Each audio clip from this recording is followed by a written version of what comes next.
ಇವತ್ತಿನ gold price ನೋಡೋದಾದ್ರೆ 22 carrot ಗೋಲ್ಡ್ಗೆ 14,240 ರೂಪಾಯಿ ಇವತ್ತಿರುವಂತಹ ಪ್ರೈಸ್. ನಿನ್ನೆ 14,110 ರೂಪಾಯಿ ಇತ್ತು, 130 ರೂಪಾಯಿ ಏರಿಕೆ ಕಂಡಿದೆ. ಅದೇ 10 ಗ್ರಾಮ್ ಏನಾದ್ರೂ ಇವತ್ತು ನೀವು ತಗೊಳ್ತೀನಿ ಅನ್ನೋದಾದ್ರೆ 1,42,400 ರೂಪಾಯಿ ಇವತ್ತಿರುವಂತಹ ಪ್ರೈಸ್. ನಿನ್ನೆ 1,41,000 ರೂಪಾಯಿ ಅಂದ್ರೆ 1,300 ರೂಪಾಯಿ 10 ಗ್ರಾಮ್ ಮೇಲೆ ಏರಿಕೆಯಾಗಿದೆ. ಅದೇ ನೀವು 24 ಕ್ಯಾರೆಟ್ ಗೋಲ್ಡ್ ನ ಕರ್ನಾಟಕದಲ್ಲಿ ತಗೊಳ್ತೀನಿ ಅನ್ನೋದಾದ್ರೆ 1 ಗ್ರಾಮಿಗೆ 15,535 ರೂಪಾಯಿ ಇವತ್ತಿರುವಂತಹ ಪ್ರೈಸ್. ಅದೇ ನಿನ್ನೆ 15,393 ರೂಪಾಯಿ ಇತ್ತು, 142 ರೂಪಾಯಿ ಗೋಲ್ಡ್ ಪ್ರೈಸ್ ಮೇಲೆ ಏರಿಕೆ ಕಂಡಿದೆ.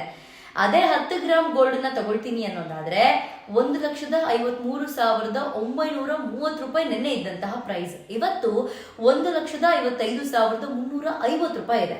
ಅಂದ್ರೆ 1,420 ರೂಪಾಯಿ ಗೋಲ್ಡ್ ಪ್ರೈಸ್ ಮೇಲೆ ಏರಿಕೆ ಕಂಡಿದೆ. ನಿಮಗೇನಾದ್ರೂ ಗೋಲ್ಡ್ ಪ್ರೈಸ್ ಅಪ್ಡೇಟ್ ಏನಾದ್ರೂ ಬೇಕು ಅಂದ್ರೆ ಪೇಜ್ ನ ಫಾಲೋ ಮಾಡ್ಕೊಳ್ಳೋದನ್ನ ಮರಿಬೇಡಿ.